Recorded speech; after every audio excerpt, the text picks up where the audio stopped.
Welcome, I'm Janka and this is Biomedical Signal Processing, Lecture 9.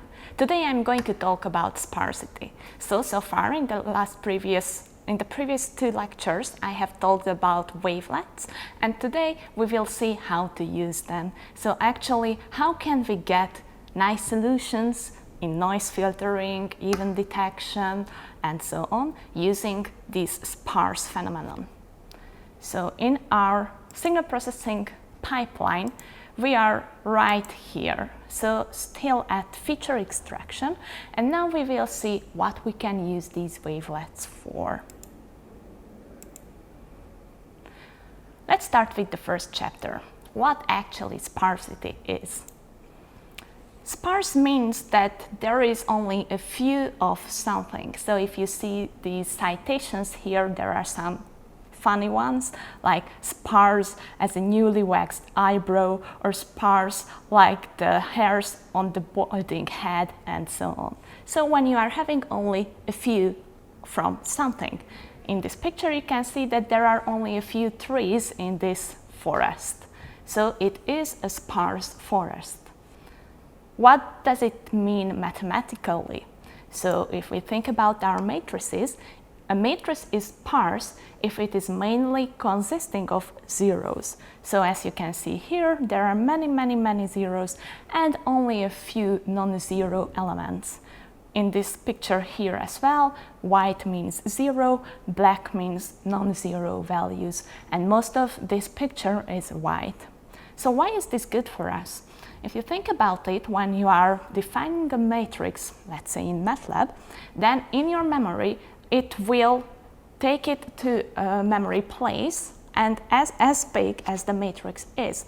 And at each location, memory location, it will give a value to this matrix, which takes up a lot of space, memory. So what if instead I said that, okay, I have such a big matrix as 1000 by 1000, and I know that there are only 50 elements of it which are non-zero. So I say that I have a 1000 by 1000 matrix, and I remember only the location of those 50 non-zero elements. So you will compress your data, so you will save a lot of memory. This is the main concept in computation when we would like to have sparse matrices. You can try it in MATLAB. When you are working with two huge matrices, you could store them in this sparse form if they are sparse, and you will see that they actually are taking up a lot less space than before, or like their non-sparse counterpart. And there are some operations you can do with these sparse matrices which will be quite efficient. So they are defined, these operations, for these sparse matrices as well as for the dense matrices. If you remember point processes from previous lectures, this was when we said that there is a single waveform which is repeating in our signal, like in most of the biomedical signals, and there was another example there about cavitation. Here you can see some MUAP signal, so an EMG signal, and you see that the same waveform is repeating because the contraction of that given muscle from that given electrode's point of view is looking always the same. So it will be a point process if you only remember the location of these events. Then you are saving a lot of space, memory, because you say that I know that they always look the same. I only remember that it happens at 1 second, at 3 seconds, and so on. This could be a use for these sparse signals. Then, as we have seen last time with wavelets, you could use them for noise filtering. So you say that you have the wavelet coefficients for your signal, so from the low frequency to the high frequency components, and these low frequency components are mainly containing the information, and the high frequency components are the noise. They are representing the noise. And you say that I assume that in this wavelet basis my signal is sparse. It means that most of its coefficients, so the coefficients corresponding to the different bases in that big matrix, are 0, and only a few of them are used to actually compose my signal.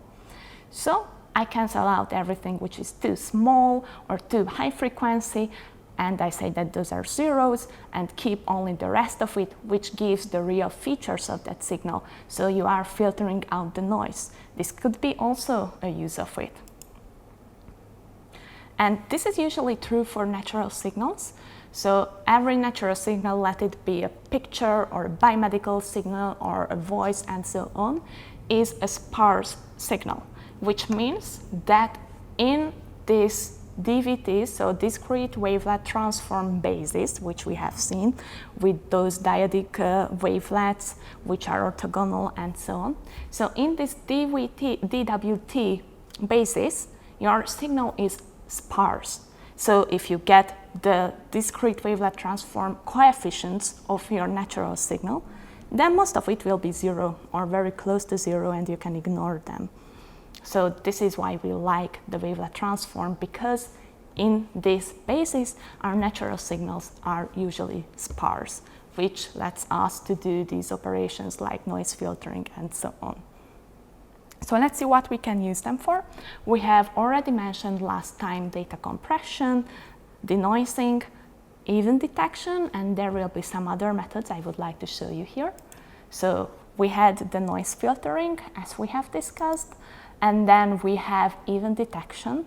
So here you can find a paper which is doing the S1, S2 segmentation, event detection using a wavelet transform. Here you can see on the right that diagram from last lecture, which gives you this easier concept of how to do the discrete wavelet transform, this circuit-like concept with the high-pass filters and the low-pass filters.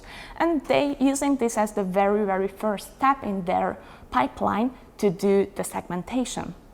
Then we have already discussed compression, the JPEG compression, but it could be other compressions as well. And then you can use it, now we are going to images, for super resolution. So you say that you have a low resolution image, which is in the middle here. You have its high resolution counterpart, which is the original image on the left. So you know that it should look like this, but this low resolution image, what you are actually getting, so what you're actually capturing.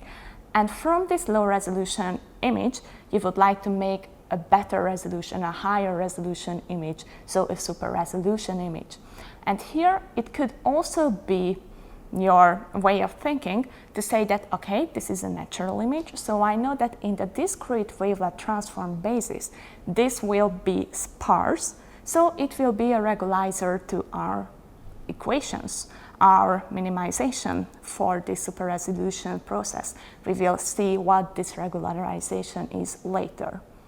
Then another technique usually used with images as well, but you could use it for other signals like biomedical signals as well, is in painting. When there is a part of the image which is blacked out, you don't know what is behind that black mask, right here behind this Smith script on the picture, and you would like to guess, so what is behind? And this can again be done with this wavelet transformation. So you say that, okay, I know that I would like to have something like this, but I also know that the resulting image should have a minimal wavelet transformation norm. So if I take its wavelet transform, then the coefficients norm should be minimal. So this will be again a regularizer. So this is what sparsity is about. This was a short introduction about this lecture. And to get on to the next chapter, please take the quiz below. Thank you.